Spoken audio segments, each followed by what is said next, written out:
ஸ்தலாட் ஏசாயா தீர்க்கதரிசன புஸ்தகம் 45ஆம் அதிகாரம் 2ஆம் வசனம் இவ்வாறு கூறப்படுகிறது. நான் உனக்கு முன்னே போய் கோணலானவைகளை செவ்வையாக்குவேன்.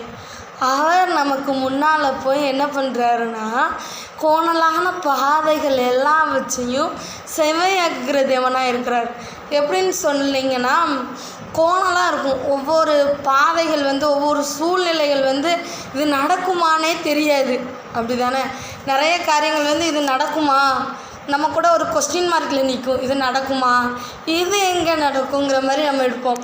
ஆனால் அதையெல்லாம் வச்சு கோணலானவைகள் எல்லாம் வச்சையும் செவ்வையாக்குகிற தேவன் நம்ம கூட இருக்கிறார். கலங்காதீங்க, கோணலானவைகளை செவ்வையாக்குகிற தேவன் நம்மோடு இருக்கிறார். நம்ம 1ஆவது வசனத்தில் என்ன போட்டிருக்குன்னா, கர்த்தராகிய நான் அபிஷேகம் பண்ணின கோரேசுக்கு முன்பாக ஜாதிகளை கீழ்ப்படுத்தி ராஜாக்களின் இடைக்கட்டுகளை அவிழ்க்கும்படிக்கும், அவனுக்கு முன்பாக வாசல்கள் பூட்டப்படாதிருக்க கதவுகளை திறந்து வைக்கும்படிக்கும் அவனை பார்த்து அவன் வலதுகையை பிடித்து கொண்டு அவனுக்கு சொல்கிறதாவது.